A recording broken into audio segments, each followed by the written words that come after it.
Կենտրոնի եթերը շարունակում է անցուդարձը, եկել ենք միասին ու կարճ ամփոփելու օրվա կարևոր իրադարձությունները Հայաստանից ու աշխարհից։ Բարի երեկո։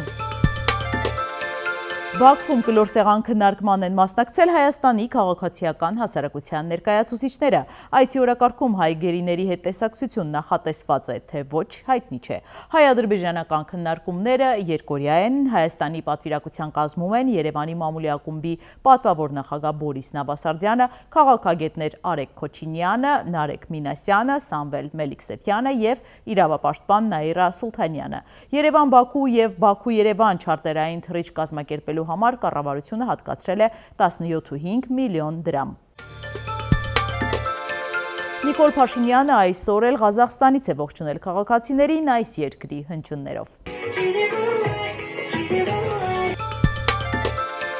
Աստանայում Նիկոլ Փաշինյանը հանդիպել է Ղազախստանի նախագահ Կասիմ-Ժոմարթ Տոկաևի հետ։ Հայ-ղազախական հարաբերությունները նախատեսվում է բարձրացնել ռազմավարական մակարդակի։ Ադրբեջանի տարածքով Հայաստանին ցորեն մատակարարած ղազախական կողմը խոսել է գործակցության նոր հնարավորությունների մասին։ Դիտարկում է Հայաստանի հետ ավիահաղորդակցության վերականգնումը։ Երկրի էկոնոմիկայի նախարարն ասել է, որ Երևանի օդանավակայանում սպասարկումը թանկ է։ Եթե դա ինչ-որ կերպ սուբսիդավորվի, ղազախական երկու ավիաընկերություն պատրաստ կլինի չվերթներ բացել դեպի Հայաստան։ Տոկաևը պարգևատրել է Փաշինյանին ոսկե արծիվ բարձրագույն պարգևով։ Наградить орденом «Алтын Қыран» Пашиняна Никола Ваваевича, премьер-министра Республики Армения.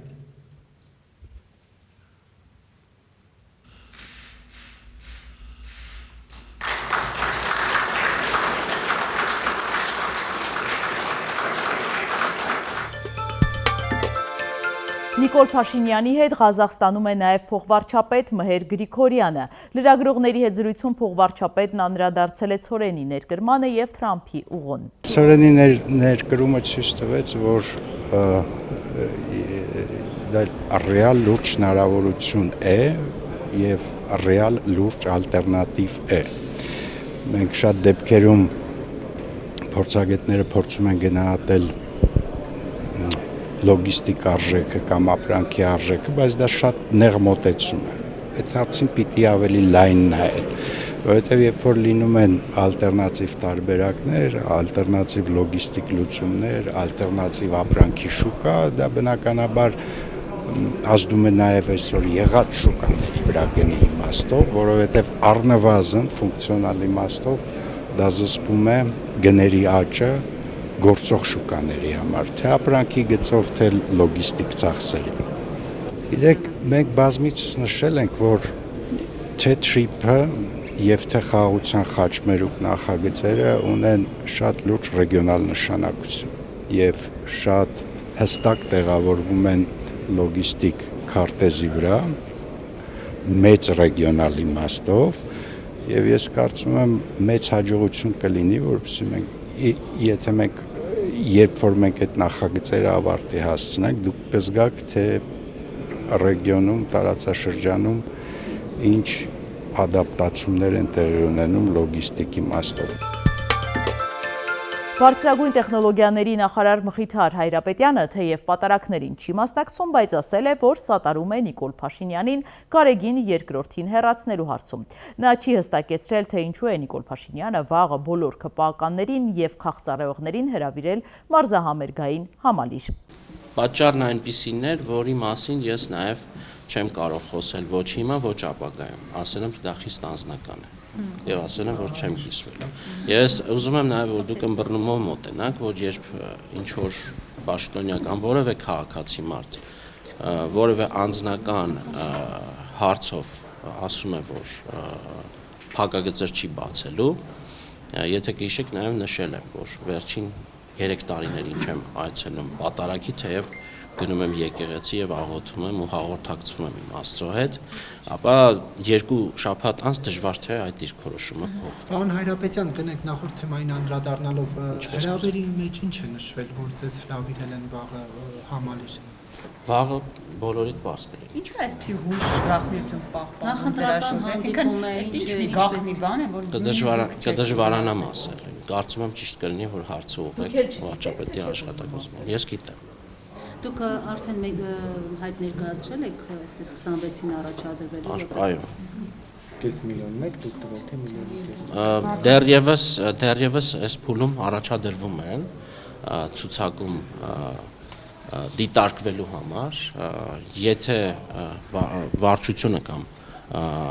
այն մարմինը, որը որ կհամարի, որ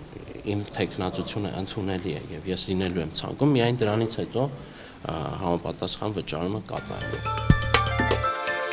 Քաղաքացիները Հովանևանքում հանդիպել են Ստեփան Ասատրյանին, զրուցել նրա հետ։ Դու Նիկոլա Պաշտես, դու պղծում ես եկեղեցին, ասել են նրան։ Ես ուզում եմ եկեղեցու կարգավիճակն իմանամ։ Եկեղեցու կարգավիճակը գնայրան հարցերին։ Հիմա ցավը տանեմ, դու ասում ես մկրտությունը վավեր է, չէ՞, անկախ քահանայի մեղքից անկախ վավեր է, չէ՞։ Ուրեմն նույն կարգալուծությունն է վավեր։ Դու քո հակասում ես։ Բայց ես հիմա ասում եմ կարգալուծությունն է վավեր։ Ես ասում եմ կարգն է վավեր։ Ոնը վավեր է։ Իհարկե վավեր։ Ապրես։ Իսկ ինձ ով է ձեռնադրել։ Ապրես։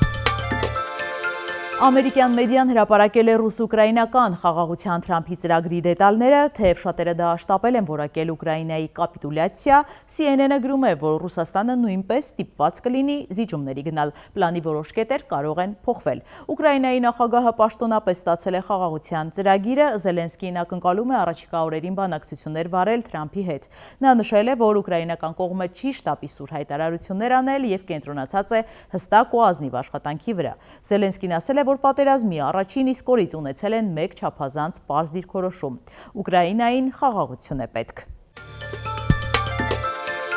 Դուբայում ավիաշոուի ժամանակ ինքնաթիռ է կործանվել, ենթադրվում է հնդկական կործանիչ է եղել։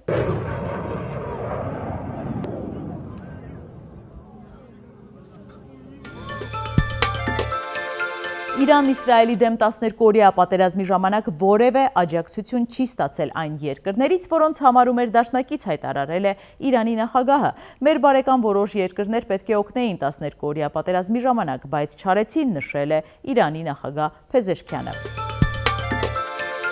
Առաջարկում եմ միասին թերթել մամուլի էջերը։ Հրապարակը գրում է. Մարզպետներին հրահանգ է իջեցվել հավաքագրել իրենց մարզերի բնակիչների բոլոր խնդիրները սոցիալականից մինչև առողջապահական եւ լուծել դրանք։ Այդ նպատակով մարզպետարաններին գումարներ են տրամադրվել, ասել են հաջորդ տարի հատկացվելիք գումարն ավելի մեծ կլինի, քանի որ ծրագրային վարկեր են նախատեսված։ Ըստ ամենայնի այդ վարկերը կծախսեն ոչ թե նպատակային ըստ ծրագրերի, այլ ազգային ժողովի ընտրությունների նախաշեմին յուրօրինակ ընտրակաշառքի տեսքով։ Մարզպետներից մեկն անկեղծացավ, որ անգամ մարդկանց հավաբների տանիքների խնդիրներ են Սակայն խոցելի խմբերից առավել իշխանությունը կարևորում է համայնքում ավտորիտետների խնդիրները։ Ասվել է, որ նրանց պետք է մոբիլիզացնել, ընդառաջել իրենց հարցերով, որպեսզի ընտրություններին կարողանան հույս դնել նրանց վրա։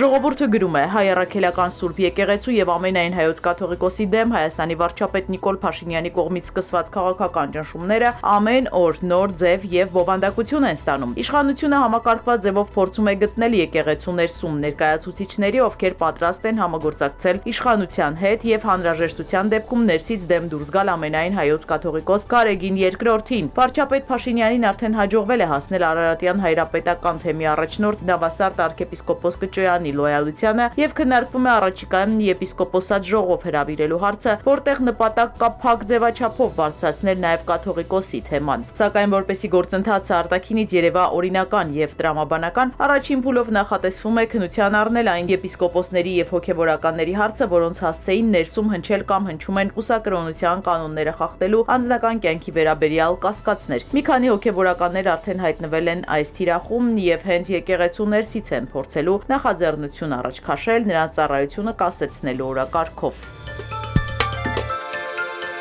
Ժողովուրդում նաև կարդում ենք համացանցում հայտնված Նաթան arczepiskopos Հովնանյանի եւ Գարեգին Բեի նախկին գավազանագիր աղա Նաբեղա Երնջակյանի խոսակցության ձայնագրության վերաբերյալ հարուցված քրեական վարույթով իրավապահները փակուղի են մտել։ Քրեական վարույթով երկու անգամ հարցաքնվել է Նաթան arczepiskopos-ը եւ ասել, որ անօրինական ձեռք բերված խոսակցության վերաբերյալ ասելիք չունի, իրավապահները հարցաքննության են հրավիրել նաև Գարեգին Բեի նախկին գավազանագիր աղա Նաբեղա Երնջակյանին, որն էլ իրավապահներին հայտնել է, թե նման բան չի եղել, Այսպիսով իշխանական մամուլում տարածված աղմկահարույց ձայնագրության գործով անցնող անձին ամբողջովին հերքել են խոսակցության արկայությունը, ինչի իրավապահներին փաստացի փակուղու մեջ է դրել։ Հիշեցնենք, որ հոկտեմբերի 17-ին համացանցում հայտնվել էր Նաթան arczepiskopos Հովնանյանի եւ Գարեգին Բեի նախկին գավազանակիր աղա Նաբեղա Երնջակյանի 2023 թվականի հոկտեմբերի խոսակցության ձայնագրությունը։ Ձայնագրության բովանդակությունը այն մասին է, թե իբր Գարեգին Բն եկեղեցականներին ստիպել է մասնակցել հակաիշխանական ցույցերին, որի դեմ որոշ հոգևորականներ ընդվզել են։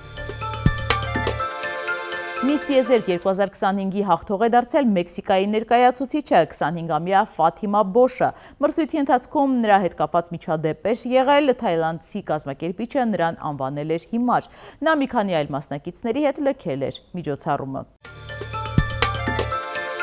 Ատրակցիոն խիզախների համար, էքստրիմի սիրահարների համար Չինաստանում աստիճան է տեղադրվել դեպի երկինք 1500 մետր բարձրությամբ։ Երթուղու պատասխանատուները վստահեցնում են այն անվտանգ է։ Նախորդին Բելոմում անցկացվող COP30 կլիմայական գագաթնաժողովի տարածքում, երբ բանակցողները փորձում էին վերջնականացնել կլիմայական համաձայնագիրը, հրդեհ է բռնկվել։ Պատվիրակությունները տարհանվել են։